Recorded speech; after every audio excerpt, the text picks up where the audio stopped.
Hello and good evening everyone. Good evening and welcome to science special batch. आप सभी का science special के इस बैच में बहुत बहुत स्वागत है।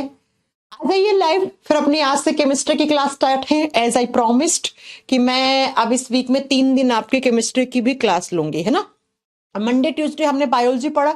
कल क्लास में भैया मेरी कोई गलती नहीं है, मैंने क्लास में 15-20 मिनट पढ़ा दिया था। माइक मेरा ऑन था, वहां से कुछ ऑब्वियस में कुछ गड़बड़ हुई और साथ में कुछ इंटरनेट भी नहीं चल रहा था। पता नहीं क्या हुआ कल की क्लास में, I don't know, technical issue था या फिर जो भी था मुझे नहीं पता। लेकिन कल आपकी क्लास में मेरी कोई गलती नहीं है, मैं पढ़ा रही थी, बढ़िया तैयार हो गई थी। इनफैक्ट हाँ, जब आपकी क्लास ऑफ कर दी गई तो उसके बाद मैंने 1-2 वीडियो भी रिकॉर्ड कर लिए, वो मेरा फायदा हो गया। चलो, 1-2 ऐसे ही करंट के टॉपिक पे मुझे वीडियोज रिकॉर्ड करने थे नीट वाले बच्चों के लिए, तो वहां पे मैंने उनके वीडियोस रिकॉर्ड कर लिए थे। तो कल वाली जो क्लास है वो आपकी इसी तरीके से ऑफ हो गई थी। तो बायोलॉजी का एंडोक्राइन सिस्टम जो है ना, वो अपना अभी आधा ही हुआ है, तो वो हम अब मंडे को कंटिन्यू करेंगे। मैं एक बार फिर से रिपीट कर दूं, मंडे ट्यूसडे वेडनेसडे आपका बायोलॉजी का क्लास चलेगा। थर्सडे फ्राइडे सैटरडे में आपका केमिस्ट्री का क्लास चलेगा। ठीक है, सैटरडे कुछ अर्जेंट काम हुआ तो छुट्टी करूंगी, अदरवाइज आपकी क्लास लूंगी ही लूंगी। ओके बच्चा, तो अपनी केमिस्ट्री बायो दोनों साथ चलता रहेगा। 3-3 दिन में बांट लेते हैं। हाँ, थोड़े दिनों में मैं क्लास का ड्यूरेशन बढ़ा दूंगी। ड्यूरेशन यानी कि 1 से सवा घंटा 1.5 घंटा पढ़ लेंगे अपन। ठीक है बच्चा, चलो अब अपने स्टार्ट करते हैं आज की क्लास। आज की क्लास में हम केमिस्ट्री स्टार्ट करने वाले हैं। आप जानते हो जो जनरल साइंस होता है, जिसको हम सामान्य विज्ञान कहते हैं, उसकी 3 मेजर ब्रांच होती हैं, बायोलॉजी, केमिस्ट्री, फिजिक्स। बायोलॉजी में हम लिविंग्स के बारे में पढ़ते हैं, नॉन लिविंग्स निर्जीव चीजों के बारे में, जो एटम से बनी हुई होती हैं, जो परमाणु से बनी हुई चीजें होती हैं, वो हम कहाँ पे पढ़ते हैं, केमिस्ट्री या फिजिक्स में पढ़ते हैं। फिजिक्स मैं नहीं पढ़ाती हूँ, मेरा सब्जेक्ट नहीं है, आप पढ़ भी रहे होंगे फिजिक्स। हम पढ़ाते हैं आपको केमिस्ट्री। तो बात करते हैं केमिस्ट्री का। केमिस्ट्री को हिंदी में रसायन विज्ञान कहते हैं। आप सबने 10th क्लास तक तो केमिस्ट्री पढ़ी होगी, मैं इतना मान के चल रही हूं। हाँ, ये हो सकता है कि कुछ स्टूडेंट्स ने 11th और 12th क्लास में भी केमिस्ट्री पढ़ी होगी। ठीक है, अच्छी बात है, पढ़ी हो तो कुछ पढ़ा हुआ काम आएगा, बहुत सारा आपको नया पढ़ने को मिलेगा। वैसे मैं आपको बता दूं, जो आपकी एकेडमिक्स वाली केमिस्ट्री होती है ना, वो बच्चा थोड़ा अलग होता है। यहाँ पे आपके वनडे एग्जाम वाली केमिस्ट्री थोड़ी रट्टी रटाई टाइप की केमिस्ट्री होती है ना। चलो फिर स्टार्ट कर लेते हैं। हाँ जी बच्चा, सीजीएल का मेंस मैं ऐसी केमिस्ट्री आपको पढ़ाऊंगी जैसे बायोलॉजी पढ़ा रही हूँ, हर एग्जाम में काम आएगी। तो बार बार आप लोग नहीं भी पूछोगे तब भी मैं उसी लेवल का पढ़ाने वाली हूँ। ठीक है ना। सीजीएल मेंस, एसएससी का कोई भी एग्जाम दो, आप यूपी कांस्टेबल दे रहे हो, आप कोई पीसीएस का एग्जाम दे रहे हो, अच्छे से काम आएगी। टोटल 45 के लमसम लेक्चर होंगे केमिस्ट्री में, 1-1 घंटे की 45 घंटे की केमिस्ट्री की क्लास होंगी। बायोलॉजी का जस्ट हाफ सिलेबस होता है केमिस्ट्री का। ठीक है, वैसे तो मैंने देखा है ऑफलाइन वगैरह में तो 15-20 घंटे में टीचर पढ़ा देता है केमिस्ट्री, मैं अच्छे से पढ़ाऊंगी। ठीक है, चलो स्टार्ट करते हैं अपनी क्लास आज की केमिस्ट्री की। देखो बच्चा, जब हम केमिस्ट्री की बात करते हैं तो केमिस्ट्री में हम क्या पढ़ते हैं, केमिस्ट्री में हम केमिकल्स और एलिमेंट्स पढ़ते हैं। आपने देखा होगा एग्जाम में क्वेश्चन आता है कि जो सल्फ्यूरिक एसिड होता है उसका यूज क्या होता है, एक्वारिगिया अम्ल रास बनाने में कौन कौन से एसिड काम में आते हैं। यानी कि केमिस्ट्री वो ब्रांच है जिसमें हम केमिकल्स और एलिमेंट्स, रसायन और तत्वों के बारे में पढ़ते हैं। ये केमिकल सब कुछ केमिस्ट्री में कहां से बना है, तो एलिमेंट्स यानी तत्वों से बना हुआ है। तो सबसे पहला हम यहां पर जो चैप्टर स्टार्ट करेंगे ना, वो करेंगे आज हम एटॉमिक स्ट्रक्चर। क्योंकि जब मैं एटॉमिक स्ट्रक्चर आपको पढ़ा दूंगी ना, तो इसमें बहुत सारे आपको टर्म्स का मीनिंग समझ में आएगा। और जब ये बहुत सारे टर्म्स का मीनिंग समझ में आएगा तो नेक्स्ट चैप्टर हम पीरियोडिक टेबल पढ़ेंगे। अब मैं चाहती तो आज पीरियोडिक टेबल भी स्टार्ट कर सकती थी, लेकिन बच्चा पीरियोडिक टेबल उनको ही समझ में आएगा जिसको एटॉमिक नंबर, एटॉमिक मास, ये सारी बातें पता हो, KLMN शेल क्या होती है, ऑर्बिट क्या होता है, न्यूक्लियस क्या होता है, इलेक्ट्रॉन प्रोटॉन न्यूट्रॉन के बारे में पता हो, तब आपको थोड़ा सा आसान हो जाएगा पीरियोडिक टेबल पढ़ना। इसलिए हम क्या करते हैं, पहले एटॉमिक स्ट्रक्चर 3 या 4 क्लास में खत्म हो जाएगा, फिर हम पीरियोडिक टेबल पढ़ेंगे। और जैसे ही दोनों चैप्टर पढ़ लोगे आपके 30 से 40% केमिस्ट्री खत्म हो जाएगी, क्योंकि पीरियोडिक टेबल से ही क्वेश्चन सबसे ज्यादा आते हैं एग्जाम में। ठीक है बच्चा, चलो अब स्टार्ट करते हैं। मैंने बता दिया नितेश कल की क्लास के लिए, रोहित बता दिया है। फर्स्ट चैप्टर है, सिलेबस लिखवाने की जरूरत नहीं है, आ जाएगा साथ साथ में पढ़ते जाएंगे। तब चैप्टर का नाम है परमाणु संरचना। बहुत सारे क्वेश्चंस यहां से बनने वाले हैं और कुछ चीजें नई नई आप सीखने वाले हो। एटॉमिक स्ट्रक्चर नाम से क्लियर है, एटम की स्ट्रक्चर कैसी होती है। एटम के अंदर क्या क्या कहां पे होता है, कैसे एग्जाम में क्वेश्चन आते हैं, तो हम यहां पर एटम के बारे में पढ़ने वाले हैं। मैंने आपको पढ़ाई थी ये चीज बच्चा कि हम जब बायोलॉजी में बात करते हैं तो बायोलॉजी में हम लिविंग्स के बारे में पढ़ते हैं, सजीवों के बारे में पढ़ते हैं। और लिविंग्स किससे बने हुए होते हैं? सेल से, कोशिका से बने हुए होते हैं। ऐसे ही हम केमिस्ट्री और फिजिक्स में बात करते हैं तो हम नॉन लिविंग्स की बात करते हैं, हम निर्जीव चीजों की बात करते हैं, जैसे ये मार्कर, ये पोडियम, मेरी अंगूठी, ये बोर्ड, ये सब। और ये सब किससे मिलकर बने हुए होते हैं? ये एटम, परमाणु से मिलकर बने हुए होते हैं। तो सबसे पहला क्वेश्चन तो यही आना चाहिए, व्हाट इज एटम? एटम होता क्या है? एटम क्या है? तो एटम के लिए आप छोटी क्लास से एक चीज पढ़ते आ रहे हैं। अच्छा, आप जानते हैं ये जो बोर्ड है, इसके इतने से हिस्से में आपको लाखों करोड़ों एटम मिल सकते हैं। ठीक वैसे ही जैसे आपका इतने से नाखून में हजारों लाखों सेल्स होती हैं, ऐसे ही बच्चा ये बोर्ड, ये एसी, ये पंखा, टीवी, ट्यूबलाइट, ये सब एटम से मिलकर बने हुए हैं, परमाणु से मिलकर बने हुए हैं। और एटम को हम, पहले एटम की क्या डेफिनेशन थी कि ब्रह्मांड का वह सबसे छोटा कण जिसको आगे हम विभाजित नहीं कर सकते हैं, जिसको आगे हम डिवाइड नहीं कर सकते हैं। हाँ, इसके बाद ये डेफिनेशन भी चेंज हुई जैसे जैसे टाइम आया, वैसे कि बाद में अगर परफेक्ट डेफिनेशन दी गई एटम के लिए तो वो क्या दी गई कि भाई एटम जो है वो एक ऐसा पार्टिकल है जो इंडिविजुअल एग्जिस्ट नहीं करता इस ब्रह्मांड में, इंडिविजुअल उसकी कोई एग्जिस्टेंस नहीं है। तो आप इसकी डेफिनेशन क्या लिखोगे कि स्मॉलेस्ट पार्टिकल लिखिएगा, स्मॉलेस्ट, यहां पे आपको डेफिनेशंस लिखनी पड़ेंगी बच्चा, स्मॉलेस्ट पार्टिकल which cannot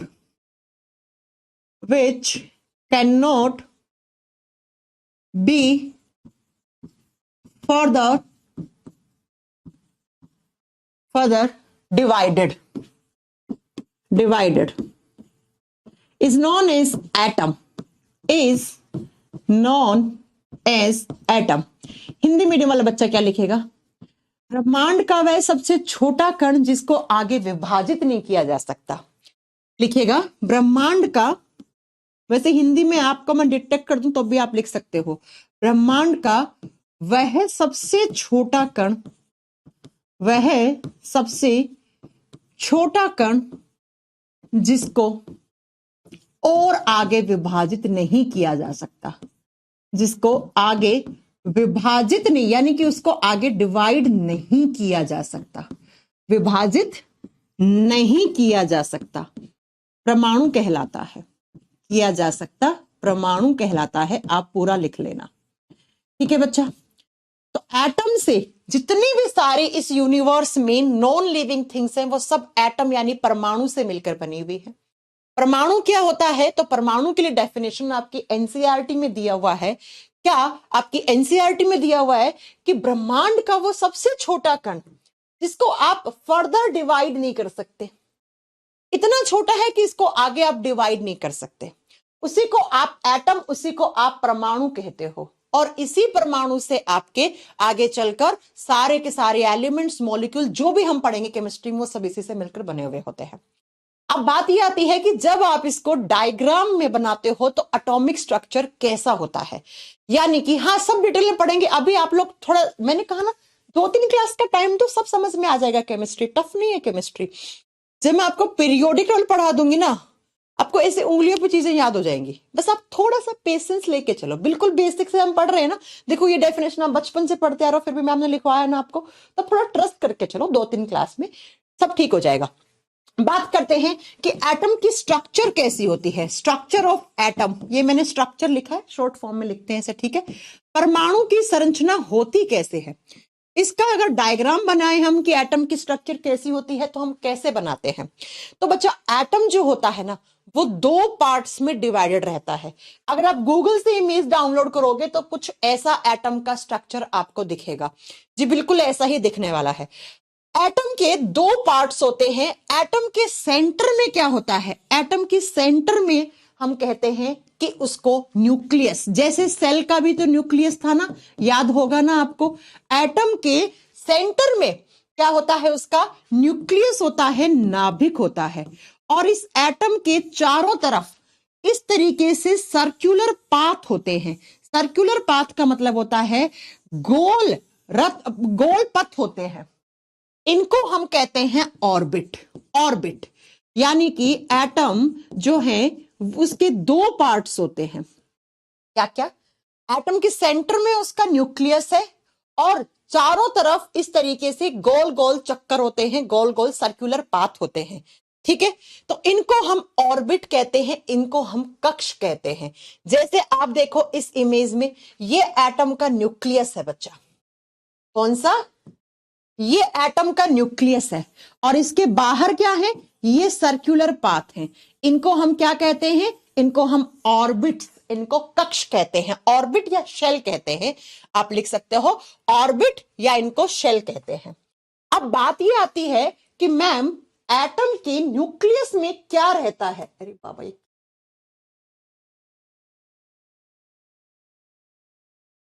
हाँ, कि एटम के न्यूक्लियस में क्या होता है? तो एटम के न्यूक्लियस में रहता है आपके एटम के जो 3 सब एटॉमिक पार्टिकल्स होते हैं उनमें से 2।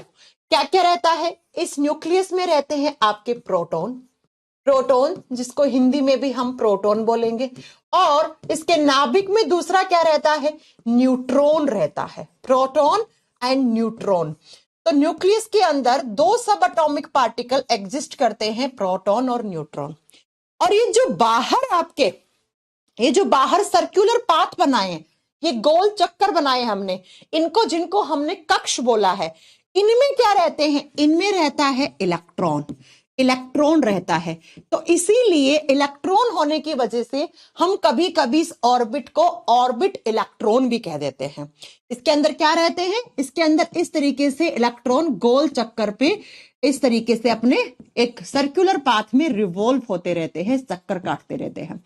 तो कभी कभी एग्जाम में आ जाता है कि जो एटम का राउंड राउंड वाला पाथ है उसको हम क्या कहते हैं? उसको हम ऑर्बिट इलेक्ट्रॉन का भी नाम दे देते हैं।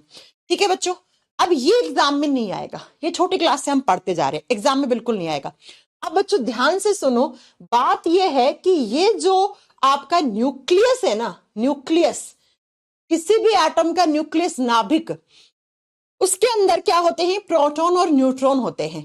प्रोटॉन और न्यूट्रॉन से भी छोटे पार्टिकल एग्जिस्ट करते हैं। क्वेश्चन यहां से बनेगा, ये जो प्रोटॉन और न्यूट्रॉन जिन छोटे छोटे पार्टिकल से बने हुए होते हैं उनको क्वार्क कहते हैं। तो आपसे एग्जाम में पूछेगा question, what is quark? Quark क्या होता है? तो आपको बताना है क्वार्क प्रोटॉन और न्यूट्रॉन से भी छोटा स्ट्रक्चर होता है। प्रोटॉन और न्यूट्रॉन जिन छोटे छोटे स्ट्रक्चर से मिलकर बने हुए होते हैं उनको हम क्वार्क कहते हैं, उनको हम क्वार्क कहते हैं। और बच्चा आपको याद रखना है कि ये जो क्वार्क होते हैं ना, इन्हीं के कॉम्बिनेशन से प्रोटॉन और न्यूट्रॉन बनते हैं। प्रोटॉन और न्यूट्रॉन किसका कॉम्बिनेशन है? अकेला नहीं। देखो एग्जाम में आ जाए व्हाट इज मतलब क्वार्क किसके बने हुए, तो आपको बोलना है कॉम्बिनेशन, प्रोटॉन और न्यूट्रॉन दोनों के कॉम्बिनेशन से बना हुआ है क्वार्क। और बच्चा जब हम बात करते हैं कि ये जो क्वार्क होते हैं ना, यही किसको बनाते हैं? प्रोटॉन और न्यूट्रॉन को। तो हम ये कह सकते हैं किसी भी एटम का जो न्यूक्लियस होता है वो किसका बना हुआ होता है? वो क्वार्क्स का बना हुआ होता है। ठीक है, और ये जो न्यूक्लियस होता है, इस जब ये क्वार्क से बनता है तो इस न्यूक्लियस को हम आगे नाम और क्या दे देते हैं? इसको हम न्यूक्लियॉन्स भी नाम देते हैं। तो आपसे पूछ ले व्हाट इज न्यूक्लियॉन्स, तो आपको लिखना है नीचे नोट डालकर एक पॉइंट। क्या लिखोगे बच्चा? न्यूक्लियॉन्स के बारे में क्या पॉइंट? तो आप लिखोगे न्यूक्लियॉन्स क्वार्क के बने हुए होते हैं। न्यूक्लियॉन्स किसके बने हुए होते हैं? क्वार्क के बने हुए होते हैं। क्वार्क के बने हुए होते हैं। 2 ही क्वेश्चन बने हैं आपके यहां से, इस स्लाइड से, जो एग्जाम के पॉइंट ऑफ व्यू से इंपॉर्टेंट है। पहला व्हाट इज क्वार्क, तो आपको बोलना है प्रोटॉन और न्यूट्रॉन के कॉम्बिनेशन जिससे बना हुआ है सबसे छोटे कण से, उसको हम क्वार्क कहते हैं। और जब क्वार्क से बना हुआ न्यूक्लियस है तो उसको हम न्यूक्लियॉन्स भी नाम देते हैं। न्यूक्लियॉन्स को हिंदी में न्यूक्लियॉन्स ही लिखना पड़ेगा आपको। तो एग्जाम में आ जाए न्यूक्लियॉन्स में क्या एग्जिस्ट करता है, तो आपको बताना है न्यूक्लियॉन्स में आपके क्वार्क एग्जिस्ट करते हैं। और ये बात किसने बोली? ये बात एक साइंटिस्ट थे जिन्होंने बोली, जिनका नाम क्या है बच्चा? जिनका नाम है जेलमैन। तो लिख दो नीचे एक नोट बनाकर दूसरा पॉइंट कि क्वार्क की डिस्कवरी किसने की है? क्वार्क की डिस्कवरी ये किसने बताया था? जेलमैन नाम के साइंटिस्ट ने ये चीज बताई थी। डिस्कवरी जेलमैन नाम के साइंटिस्ट ने करी थी बच्चा जेलमैन ने करी। हिंदी में कोई नाम अलग नहीं है। हो गई बात। तो एटम क्या होता है? एटम की स्ट्रक्चर में आपको ये 4 पॉइंट याद रखना है कि कोई भी एटम है उसके 2 पार्ट होते हैं। जो सेंटर में होता है उसको न्यूक्लियस कहते हैं। न्यूक्लियस में प्रोटॉन और न्यूट्रॉन रहते हैं। प्रोटॉन और न्यूट्रॉन किसके बने हुए होते हैं? क्वार्क के बने हुए होते हैं। तो अगर आपसे पूछ ले क्वार्क किन से छोटा है, तो आपको बताना है प्रोटॉन और न्यूट्रॉन से छोटा है। और इन्हीं क्वार्क के कॉम्बिनेशन से ही आप बताओगे बच्चा आपका यहां पर पूरा का पूरा न्यूक्लियस बना हुआ होता है। और क्वार्क से बने हुए न्यूक्लियस को ही इसीलिए हम न्यूक्लियस का एक दूसरा नाम न्यूक्लियॉन्स भी दे देते हैं। और क्वार्क की डिस्कवरी किसने की थी? तो जेलमैन नाम के साइंटिस्ट ने इसकी खोज की थी। हो गई बात। चल अब आगे बात करते हैं। नेक्स्ट बच्चा बात ये आती है कि हमने कहा कि एटम 2 पार्ट से बना हुआ है, न्यूक्लियस और दूसरा ऑर्बिट या जिसको शेल कहते हैं। अब जरा बात करेंगे हम कि ये जो न्यूक्लियस होता है इसकी डिस्कवरी किसने की थी? तीसरा क्वेश्चन जो यहां से बनता है, इस न्यूक्लियस की डिस्कवरी किसने की थी? तो लिखिए बच्चा, न्यूक्लियस की डिस्कवरी, नाभिक की खोज किसने की थी? न्यूक्लियस की डिस्कवरी ये की थी रदरफोर्ड नाम के साइंटिस्ट ने। वो महान साइंटिस्ट जिन्होंने न्यूक्लियस के बारे में सबसे पहले बताया था वो थे रदरफोर्ड। अब बात ये आती है, एग्जाम में क्वेश्चन ये भी आ जाता है बच्चा कि रदरफोर्ड ने कौन सा एक्सपेरिमेंट किया था जिसके कारण न्यूक्लियस की डिस्कवरी हुई? तो रदरफोर्ड ने एक एक्सपेरिमेंट किया था जिसका नाम था alpha particle scattering experiment. Alpha particle scattering experiment. इस एक्सपेरिमेंट से न्यूक्लियस की खोज हुई थी। हिंदी में लिखोगे अल्फा कणों का प्रकीर्णन अनुप्रयोग। हिंदी में क्या लिखोगे? अल्फा कणों का प्रकीर्णन अनुप्रयोग। याद है आपको इसमें क्या किया था? रदरफोर्ड जी ने एक ऐसा एमीटर लगाया था, आगे पढ़ोगे आप, अभी फिलहाल सुन लो। एक ऐसा एमीटर लगाया था जिस एमीटर के अंदर यहाँ कोई रेडियो एक्टिव सब्सटेंस रखा था और इस रेडियो एक्टिव सब्सटेंस से अल्फा पार्टिकल निकल रहे थे। यहाँ पे गोल्ड की फॉइल लगाई थी, तो कुछ पार्टिकल से तो ऐसे चले गए, कुछ ऐसे चले गए और हजारों में से एक पार्टिकल वापस आ गया था। किसकी वजह से? अल्फा पार्टिकल में पॉजिटिव चार्ज, न्यूक्लियस में पॉजिटिव चार्ज, तो पॉजिटिव के बीच में रिपल्सन लग गया, उसकी वजह से वापस आ गया। ये कुछ एक्सपेरिमेंट था जो हमने किया था। अब आगे हम पढ़ेंगे, अभी आपको इतना नहीं जानना है। आपको इतना जानना है कि ये जो न्यूक्लियस होता है इसकी डिस्कवरी किसने की थी? इसकी डिस्कवरी रदरफोर्ड ने की थी और कौन से एक्सपेरिमेंट से की थी? तो आप बताओगे अल्फा पार्टिकल स्कैटरिंग एक्सपेरिमेंट इससे की थी। ठीक है बच्चा। अब एक बात बताओ कि ये जो एटम का न्यूक्लियस है इसके बीच में इसमें क्या है? आपके प्रोटॉन और न्यूट्रॉन है। ठीक है। हाँ, अल्फा पार्टिकल स्कैटरिंग एक्सपेरिमेंट से। मैम क्लास बंद हो गई, रिया कह रही है। नहीं, क्लास तो लाइव है, क्लास लाइव है। फिगर बेस से क्या समझाए? फिगर इसमें क्या है? फिगर तो कुछ है ही नहीं। यहाँ पे एटम था, एटम का दिखा दिया मैंने। देखिए ना आप, एटम ऐसा है, ऐसा दिखता है। ये देखो, इसमें इसके प्रोटॉन और न्यूट्रॉन है। यही चीज मैं बना बना के पढ़ा रही हूँ आपको। ठीक है। फिगर देखने तो एनसीईआरटी और गूगल पे बहुत सारी इमेज है बच्चा। ठीक है। और बाहर क्या रहते हैं? ये इलेक्ट्रॉन रहते हैं। इसीलिए बाहर कहाँ रहते हैं इलेक्ट्रॉन? ऑर्बिट में। तो इसको इलेक्ट्रॉन ऑर्बिट या ऑर्बिट इलेक्ट्रॉन भी कभी कभी कह देते हैं। फिर मैंने बताया कि प्रोटॉन न्यूट्रॉन जिनसे और छोटे पार्टिकल से मिलकर बने हुए थे उनको क्वार्क कहते हैं, जिसकी डिस्कवरी जेलमैन ने की थी।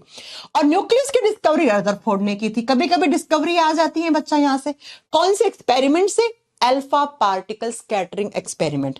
अब एक क्वेश्चन आता है क्या कि न्यूट्रॉन और प्रोटॉन के बीच में कौन से फोर्स लगते हैं? ये न्यूक्लियस है, न्यूक्लियस के अंदर कौन कौन रहता है? न्यूट्रॉन और प्रोटॉन रहता है। तो न्यूट्रॉन और प्रोटॉन के बीच में न्यूक्लियस में कौन सा फोर्स लगता है? ये कुछ मैं बेसिक चीजें आपके क्लियर करते जा रही हूँ, सब काम आएंगी आगे आने वाली 5 से 7 क्लास के बीच में।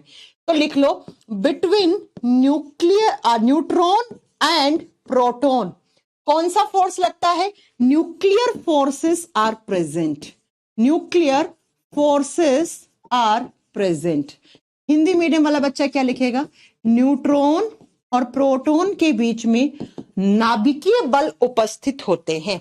न्यूक्लियर फोर्सेस लगते हैं बच्चा, न्यूट्रॉन और प्रोटॉन के बीच में नाभिकीय बल पाए जाते हैं। ठीक है, हिंदी में क्या लिखोगे? न्यूट्रॉन और प्रोटॉन के बीच में नाभिकीय बल पाए जाते हैं। ठीक है बच्चा, अब बात ये आता है कि ये जो न्यूक्लियस होता है ना, इसका साइज किस ऑर्डर का होता है? क्वेश्चन यहां से आता है। ये नोट डाल के सारे पॉइंट लिखने। देखो मैं ये पॉइंट क्यों क्लियर कर रही हूं, क्योंकि आगे चल के ना ये सारी चीजें आपके पीरियोडिक टेबल वाले चैप्टर में काम में आने वाली हैं। अब मैं वहां पे आपको ये थोड़ी बताऊंगी कि इलेक्ट्रॉन प्रोटॉन क्या होता है, न्यूक्लियस क्या होता है, एटॉमिक नंबर क्या होता है, एटॉमिक मास क्या होता है। वहां पे तो मैं सीधा बताऊंगी आपको, ऐसे पढ़ाऊंगी आपको कि इस एटॉमिक नंबर वालों को इतनी वैलेंसी होती है ना। इस एटॉमिक नंबर के आधार पे हमने पीरियोडिक टेबल को ऐसे ऐसे एलिमेंट्स को अरेंज किया, तो वहां पे मैं ये सारी चीजें नहीं पढ़ाऊंगी। ठीक है बच्चा, तो आप जरा सुनिएगा कि हम बेसिक चीजें क्लियर कर रहे हैं। तो जो भी न्यूक्लियस होता है उसके अंदर जो न्यूट्रॉन और प्रोटॉन होते हैं, उसके बीच में कौन से फोर्स लगते हैं? न्यूक्लियर फोर्सेस लगते हैं, नाभिकीय बल लगते हैं। और इस यूनिवर्स में सबसे स्ट्रॉन्ग फोर्स कौन सा होता है?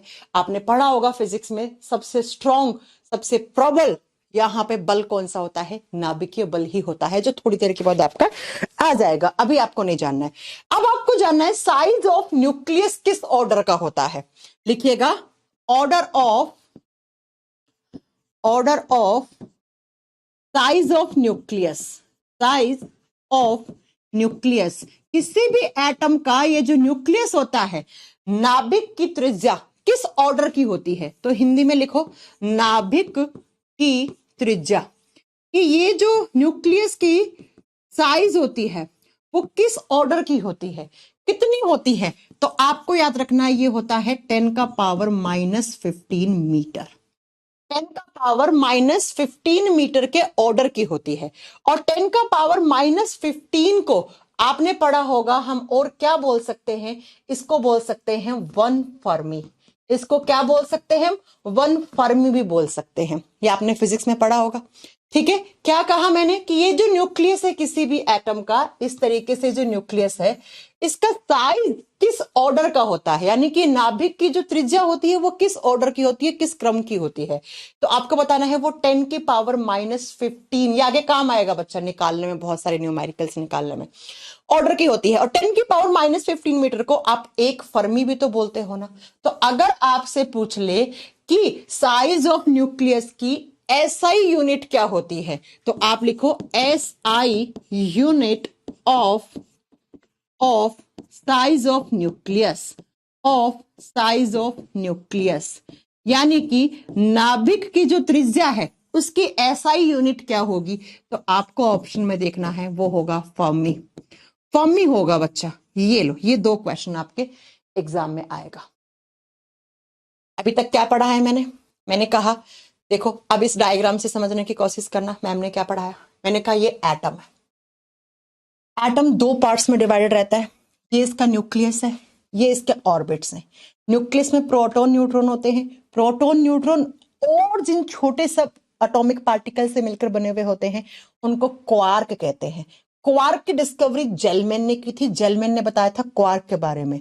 ठीक है, नेक्स्ट आपको बताना है बच्चा कि ये जो न्यूक्लियस होता है ना, इसमें प्रोटॉन और न्यूट्रॉन के बीच में जो फोर्स लगते हैं वो इस ब्रह्मांड के सबसे स्ट्रॉन्ग फोर्स होते हैं।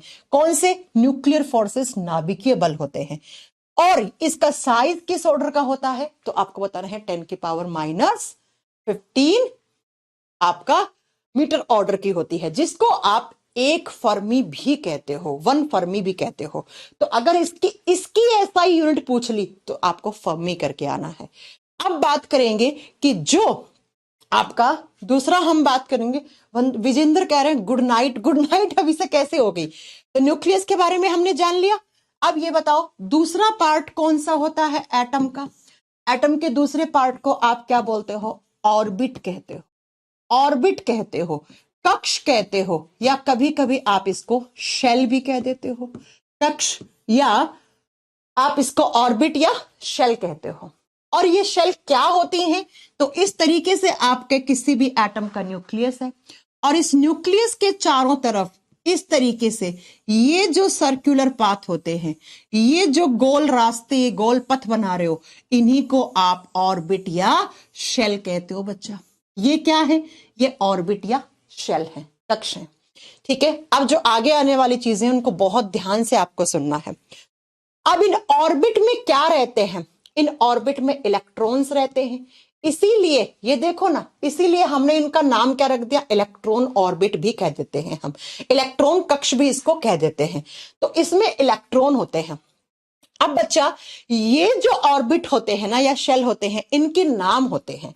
जो न्यूक्लियस के सबसे पास वाली शेल होती है उसका नाम के होता है। ये न्यूक्लियस था, ये नाभिक था। ठीक है, अब आपको पता होना चाहिए इस न्यूक्लियस में क्या रहता है, कौन से फोर्स लगते हैं, इसका साइज किस ऑर्डर का, ये सब कुछ आपको पता होना चाहिए था। तो इस नाभिक के पास वाली जो प्रथम कक्षा है या प्रथम कक्ष है उसको के कहते हैं, फिर एल कहते हैं दूसरे को, तीसरे को एम कहते हैं, चौथे को एन कहते हैं, फिर ओ कहते हैं। ऐसे चलता रहता है, चलता रहता है, चलता रहता है। अब इन सब शेल में है क्या? इलेक्ट्रॉन ही तो है। इसमें भी इलेक्ट्रॉन है, इसमें भी इलेक्ट्रॉन है, इसमें भी इलेक्ट्रॉन है, ऐसे आपके इलेक्ट्रॉन रहते हैं।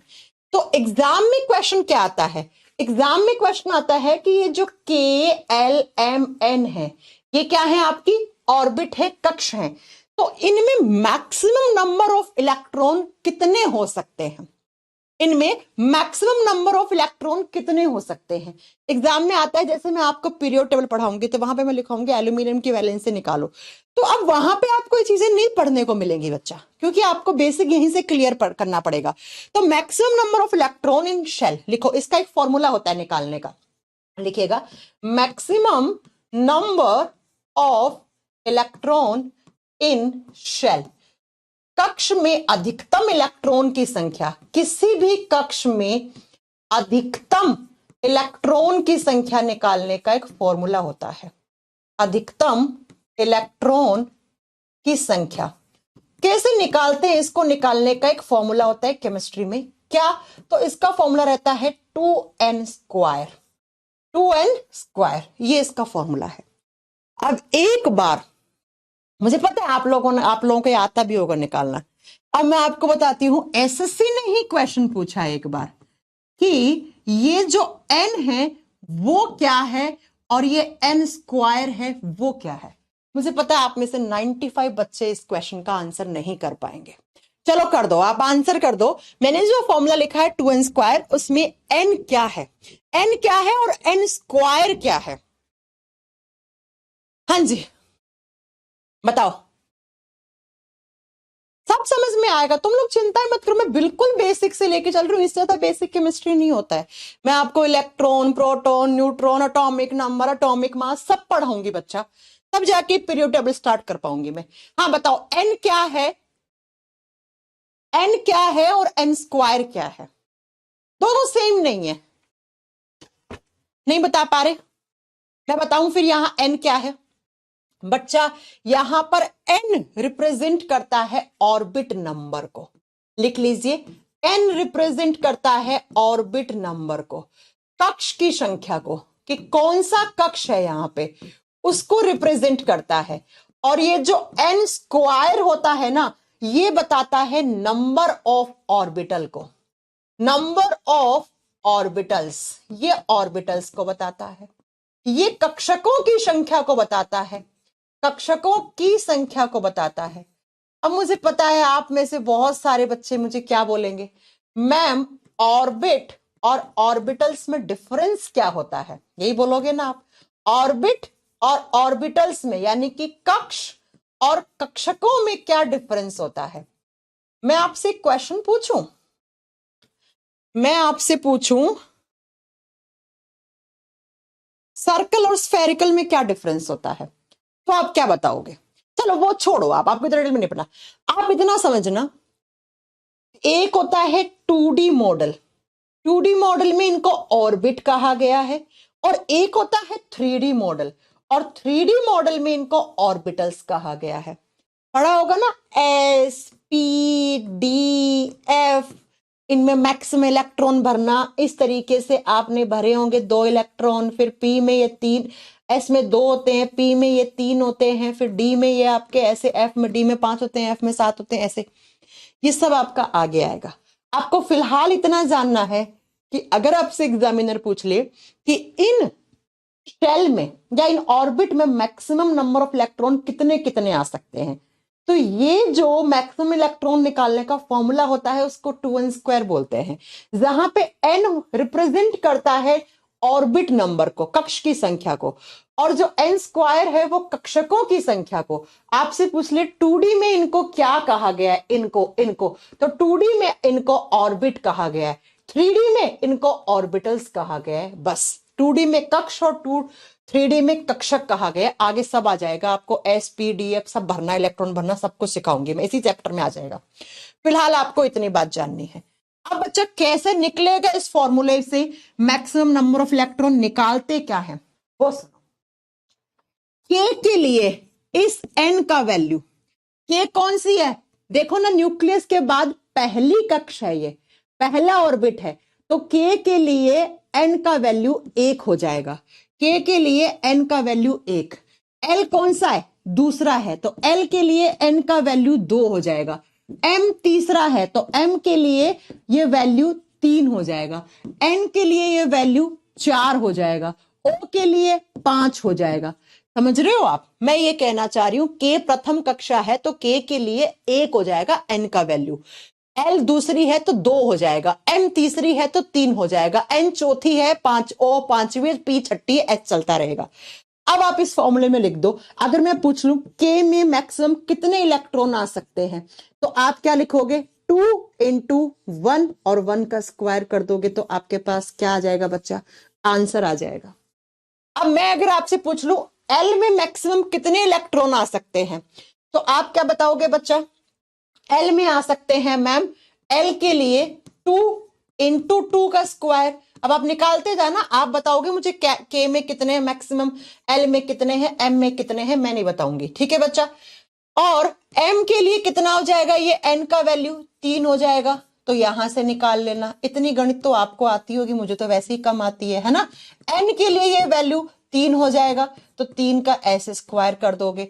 ओ के लिए कितना हो जाएगा बच्चा, एन के लिए 4 हो जाएगा, और फिर आपसे पूछ लेगा कि ओ के लिए कितनी है, तो ओ के लिए वैल्यू 4 हो जाएगी, 5 होगी ना, 4 तो चला गया, 5 ऐसे निकाल के आप इनमें मैक्सिमम इलेक्ट्रॉन निकाल लोगे, ठीक है।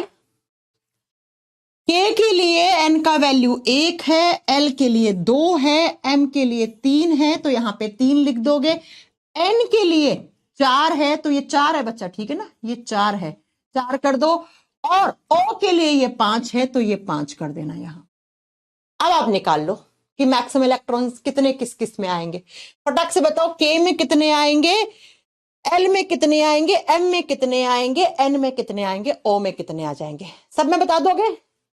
हाँ 2, 8, 18, 32 ऐसे निकाल लोगे। हाँ ये नहीं निकालना अभी, 3D मॉडल अभी नहीं, नहीं नहीं नहीं, हम बताएंगे आगे चल के आपको बताएंगे, तब आपको भरना सीखना आना चाहिए। फिलहाल बिल्कुल बेसिक, 2 दिन बिल्कुल बेसिक चलने वाला है, निकाल लोगे, ठीक है। एन क्या है, पंकज कह रहे हैं एन क्या, n is orbit, n² is number of orbital, कक्ष कक्षक, ठीक है। कक्ष 2D मॉडल में बोलते हैं, कक्षक 3D मॉडल में बोलते हैं। हो गया, चलें अब आगे, सब में निकाल लोगे, यहाँ 2 आ जाएगा, 8 आ जाएगा, 18 आ जाएगा, 32 आ जाएगा, आप निकाल लोगे, सबके कोई दिक्कत नहीं, 50 आ जाएगा।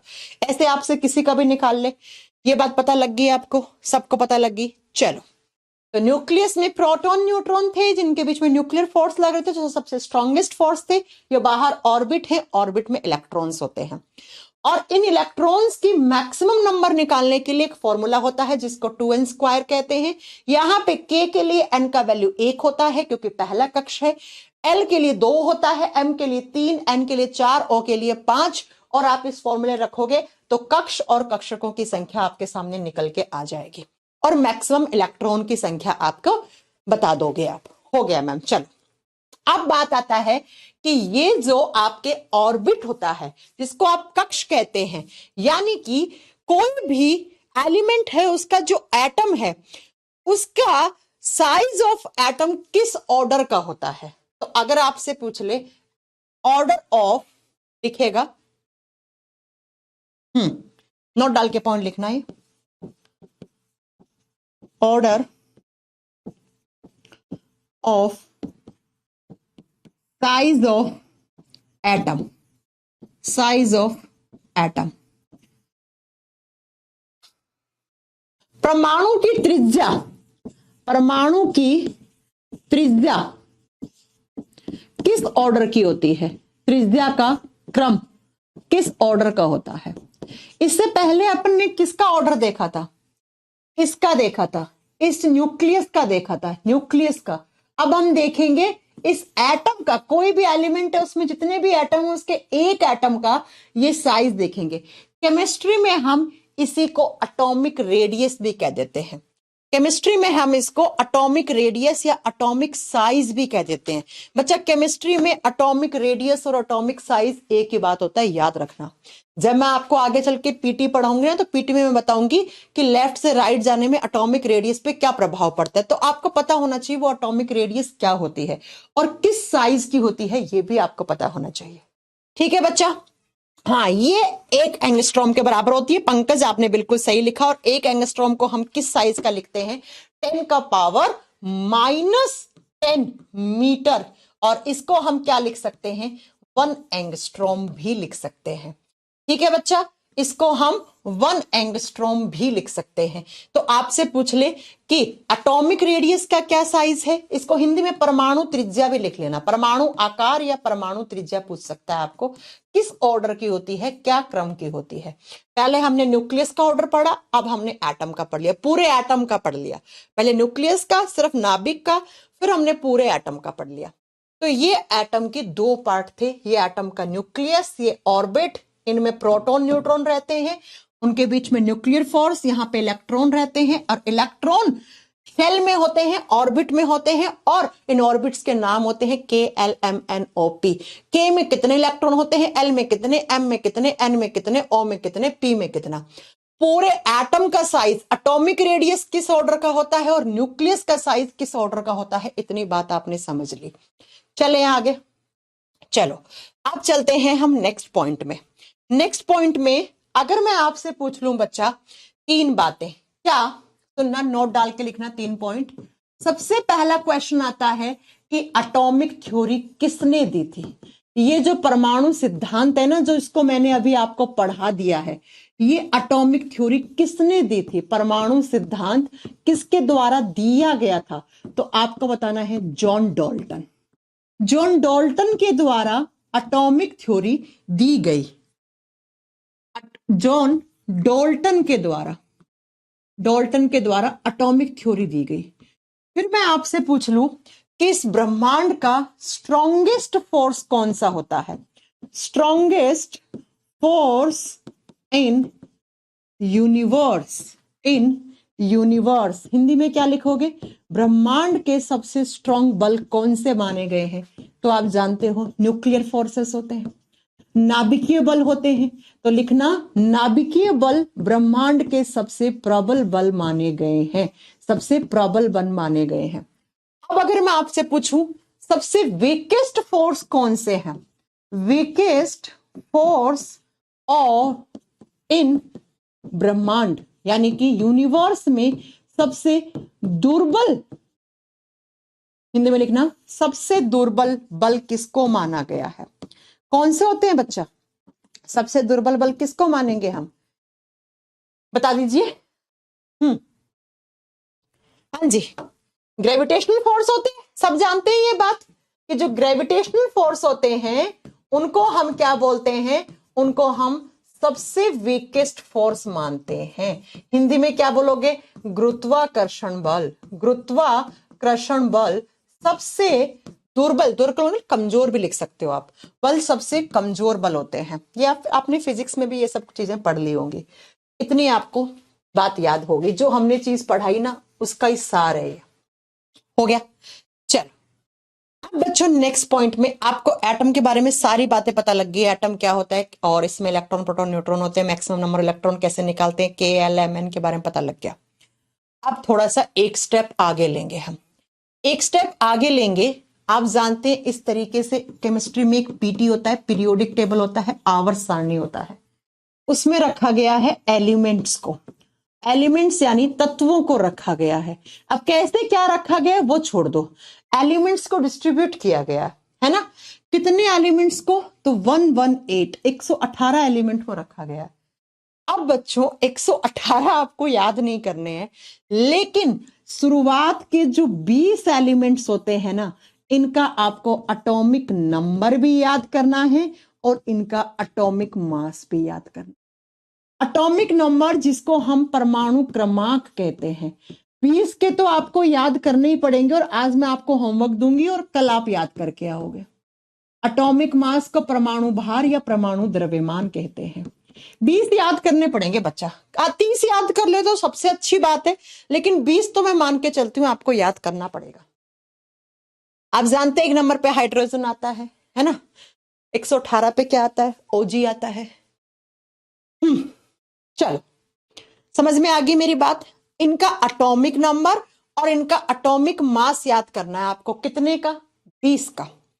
अब बच्चा एटॉमिक नंबर मुझे पता है लगभग सबको याद होते हैं, है ना। एटॉमिक नंबर लगभग सबको याद होगा। हाइड्रोजन 1 नंबर पे आता है, ऑक्सीजन 8 नंबर पे आता है। अगर मैं आपसे पूछ लूं, एल्यूमिनियम 13 पे आता है, आर्गन 18 पे आता है, पोटेशियम 19 पे आता है, कैल्शियम 20 पे आता है। 20 तक तो सबको याद होंगे, मैं ये मान के चल रही हूं। अगर कोई ऐसा है जिसको याद नहीं है तो बच्चा 20 तक आपको याद करने पड़ेंगे, इसमें मैम कोई हेल्प नहीं कर सकते। उसके बाद कुछ कुछ जब पीटी याद करूंगी, चांदी का आपको मुजुबानी याद होना चाहिए, मरक्यूरी की याद होना चाहिए, मरक्यूरी आता है, वो मैं आपको पीटी में याद करवा दूंगी। अभी छोड़ो, अभी आप सिर्फ 20 तक याद करोगे, तभी आपको आगे की क्लास पढ़ना बहुत आसान हो जाएगा। समझ में आ गए? अब मुझे पता है कि आपको ये 20 तक लगभग 90% बच्चों को याद होगा। कैसे? कि 1 नंबर पे हाइड्रोजन आता है, 2 नंबर पे हीलियम, 3 नंबर पे लिथियम, 4 नंबर पे बेरिलियम, 5 नंबर पे बोरोन, 6 पे कार्बन, 7 पे नाइट्रोजन, 8 पे ऑक्सीजन, 9 पे फ्लोरीन, 10 पे नियोन, 11 पे सोडियम, 12 पे मैग्नीशियम, 13 पे एल्यूमिनियम, 14 पे सिलिकॉन, 15 पे फॉस्फोरस आता है, 16 पे सल्फर आता है, 17 पे क्लोरीन आता है, 18 पे आर्गन आता है, 19 पे पोटेशियम आता है और 20 पे कैल्शियम आता है।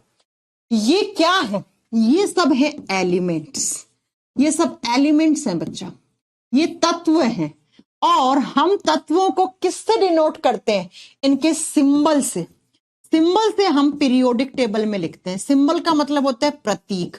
और मैं आपको बता दूं, ये जो है ना, ये हाइड्रोजन का H, ये इसका सिंबल है। हीलियम का HE, ये सिंबल है। और ये सिंबल कुछ कुछ आपको अलग लिखेंगे और वो रेलवे में पूछ लेता है। जैसे सोडियम का Na क्यों होता है?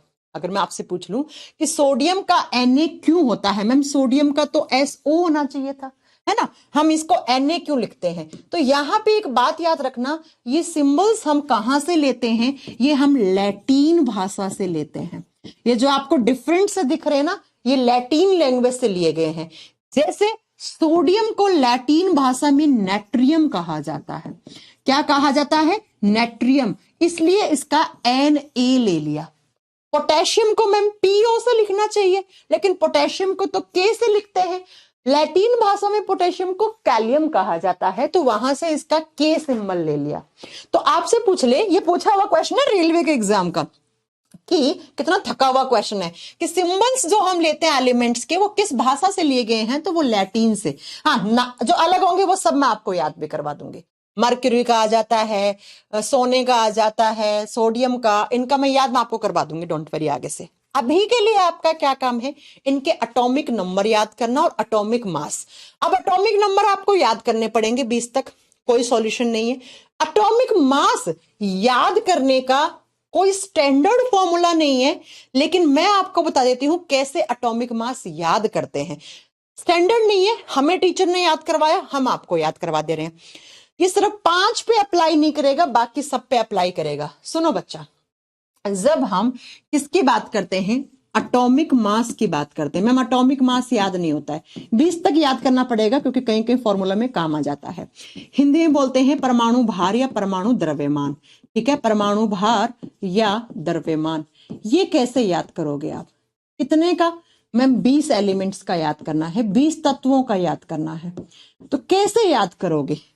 याद नहीं हो रहा है, 5 को छोड़ देना, 5 का रट्टा लगा लेना, बाकी आप याद कर लेना। कैसे?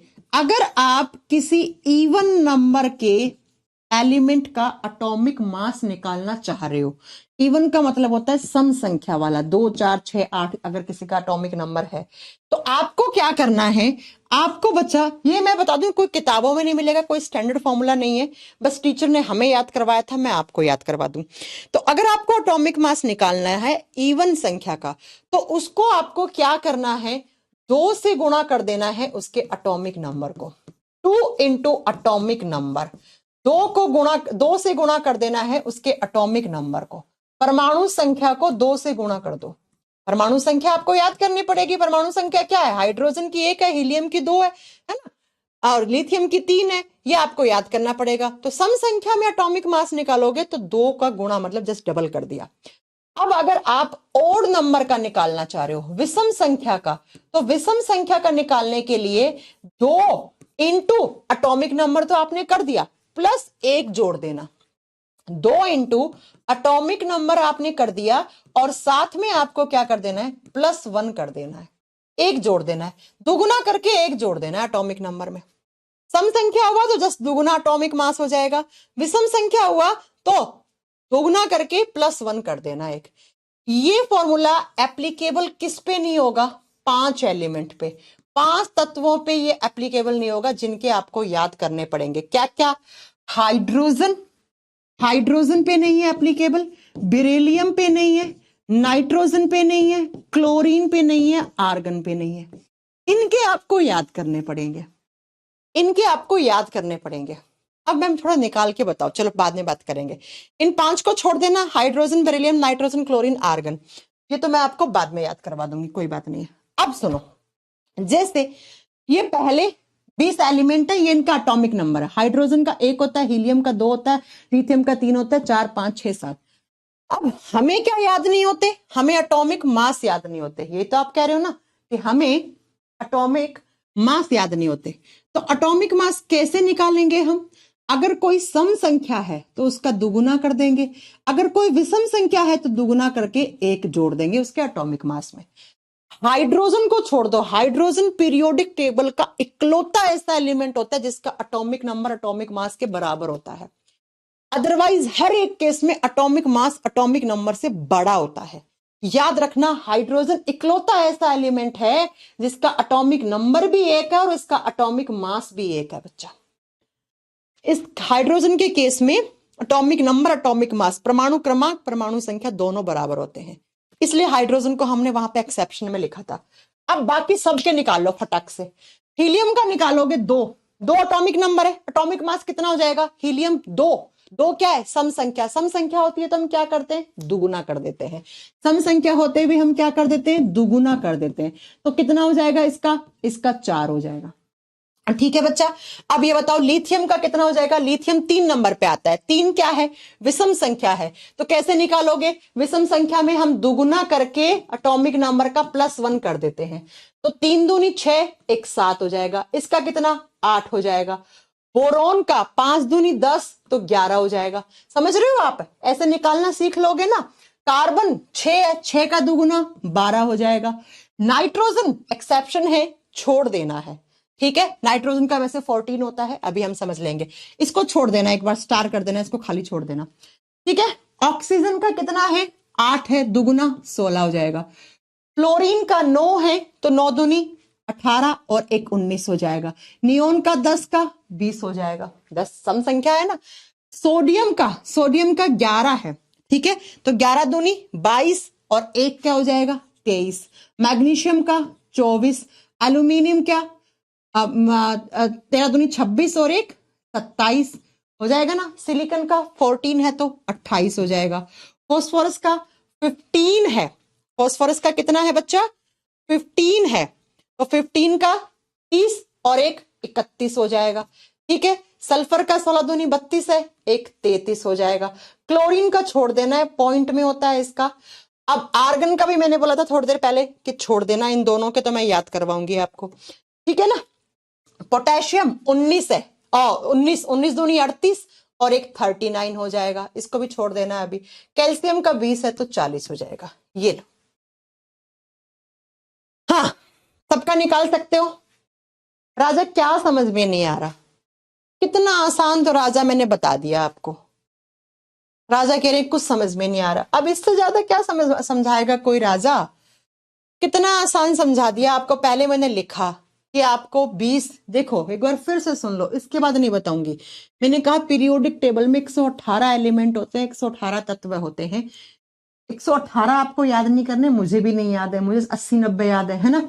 लेकिन 20 आपको याद करने पड़ेंगे। बेसिक केमिस्ट्री है, इसके बिना केमिस्ट्री समझ में नहीं आ सकती आगे, है ना। अब क्या आपको 20 के एटॉमिक नंबर, एटॉमिक मास दोनों याद करने हैं। एटॉमिक नंबर को हिंदी में परमाणु क्रमांक बोलेंगे, एटॉमिक मास को परमाणु द्रव्यमान या परमाणु भार कहते हैं। अब एटॉमिक नंबर तो आपको हाइड्रोजन, हीलियम, लिथियम, बेरिलियम, ये सब आपको ऐसे याद करने पड़ेंगे बच्चा।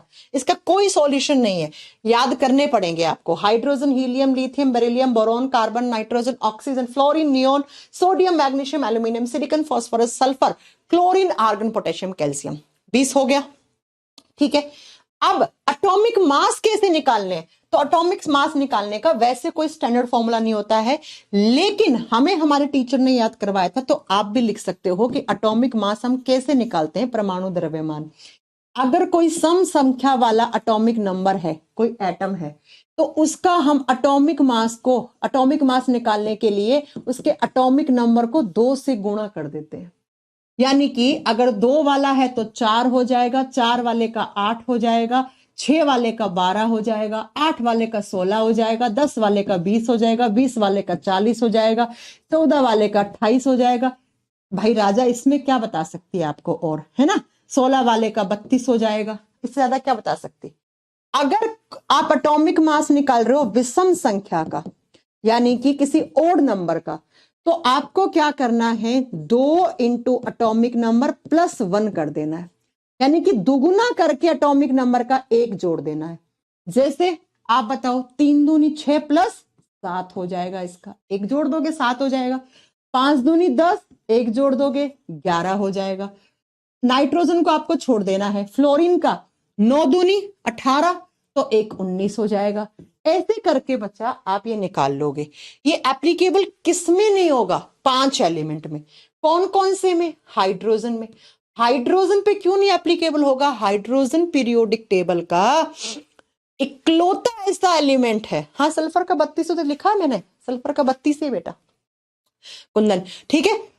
इकलौता ऐसा एलिमेंट है हाइड्रोजन पीरियोडिक टेबल का जिसका एटॉमिक नंबर, एटॉमिक मास बराबर होता है। तो एक इसका एटॉमिक नंबर और एक ही एटॉमिक मास है। उसके बाद आपको याद रखना है बच्चा बेरिलियम का। बेरिलियम का यहाँ पे 9 होगा। ये दूसरा आपको बेरिलियम पे अप्लाई नहीं करना है ये रूल। और तीसरा आपको नाइट्रोजन पे, नाइट्रोजन का 14 होता है, याद करना पड़ेगा। चौथा क्लोरीन, क्लोरीन का पॉइंट में होता है कितना? 35.5 होता है, इसलिए आपको याद करना पड़ेगा। और 5वां आर्गन, आर्गन का भी हम यहां पर नहीं लिखेंगे, आर्गन का भी हम याद करेंगे बच्चा, ठीक है, कि आर्गन का 40 होता है। ओके, तो किस किस पे अप्लाई नहीं हुआ ये? बेरिलियम पे जिसका 9 होता है, और उसके बाद नाइट्रोजन पे, क्लोरीन पे। हाइड्रोजन तो आपको वैसे ही याद करना पड़ेगा। और इसको ऐसे याद कर लो कि आर्गन और कैल्शियम का एटॉमिक मास सेम होता है, इसलिए आपको आगे आइसो बार पढ़ाएंगे हम, है ना। हो गया। तो ये काम आपका आज का होमवर्क है कि ये आपके 20 एलिमेंट हैं। देख लीजिए आप, 20 हैं। तो ये हाइड्रोजन, हीलियम, लिथियम। तो हाइड्रोजन का कितना हो गया? 1, बराबर है दोनों। 2 था, 2 को गुणा 4 कर दिया। लिथियम का 3 था, तो 3 दूनी 6, 1 7 हो गया। बेरिलियम एक्सेप्शन आता है, वैसे बेरिलियम का इस फॉर्मूले के हिसाब से 8 होना चाहिए था, लेकिन बेरिलियम यहाँ पे एक्सेप्शन में आता है तो मैंने स्टार कर दिया। बोरोन का 5 दूनी 10, तो 1 11 हो गया। ये देखो ना, 11 हो गया, विषम संख्या है। कार्बन का 6 दूनी 12 हो जाएगा, सम संख्या है।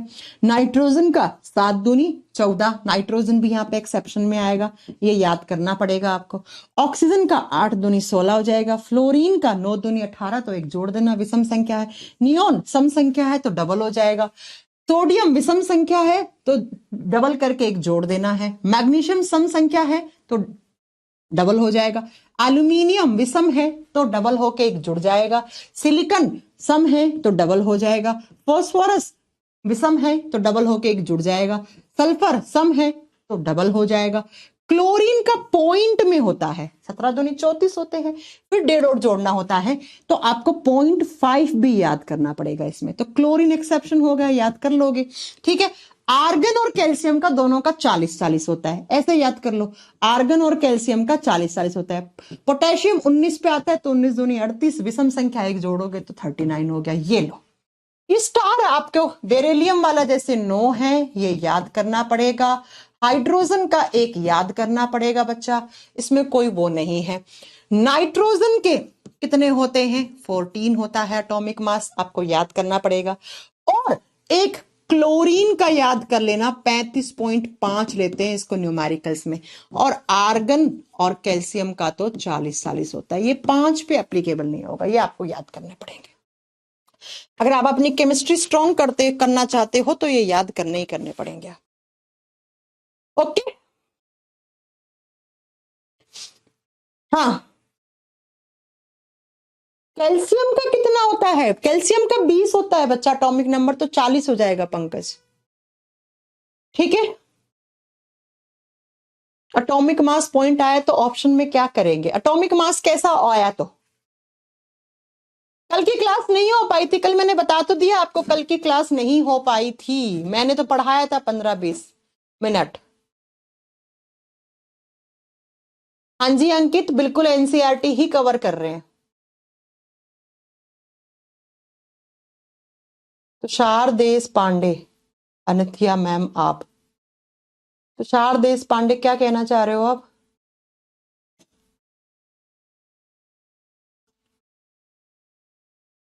तुषार देश पांडे अजंथिया, पता नहीं यार क्या कह रहे हो।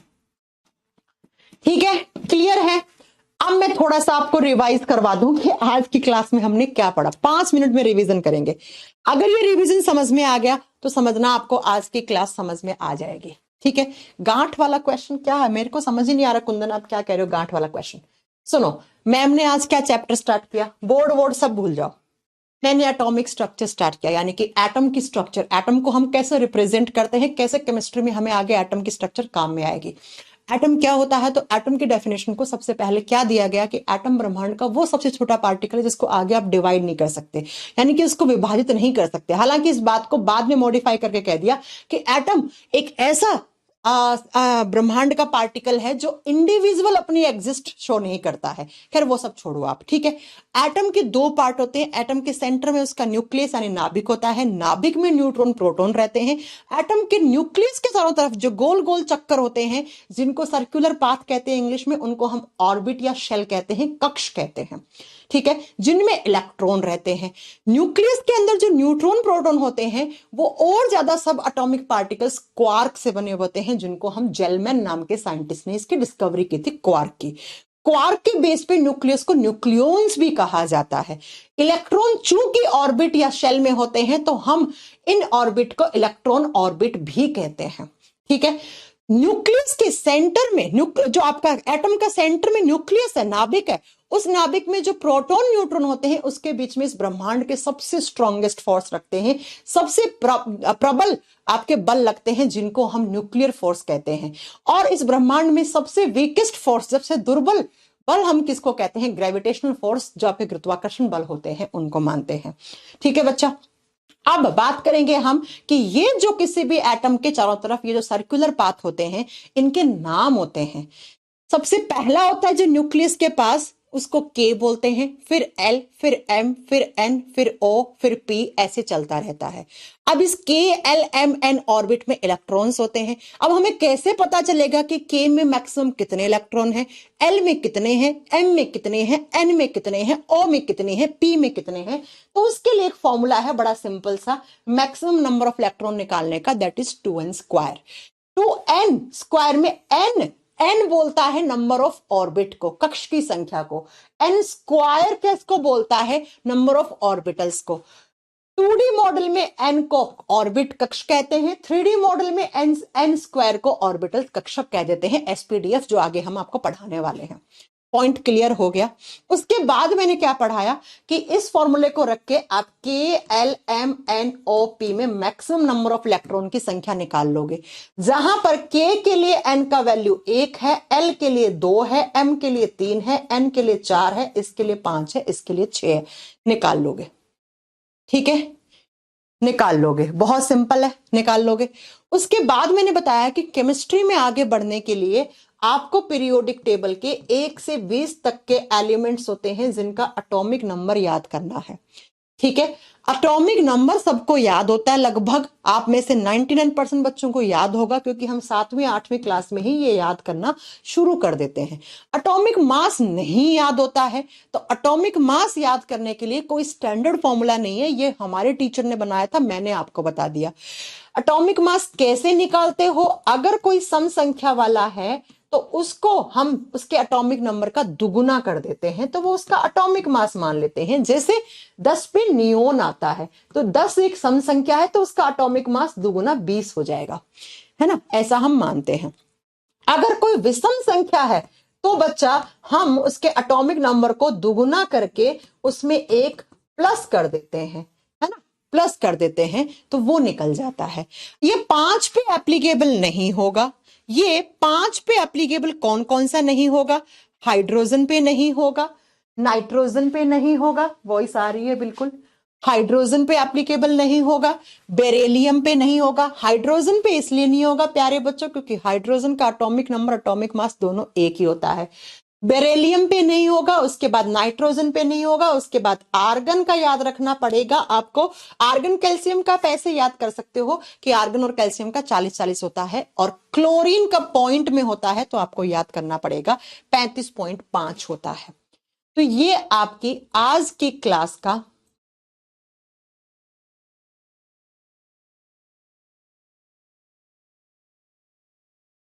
ये आपकी आज की क्लास का होमवर्क है कि आप 1 से लेके 20 तक के एलिमेंट को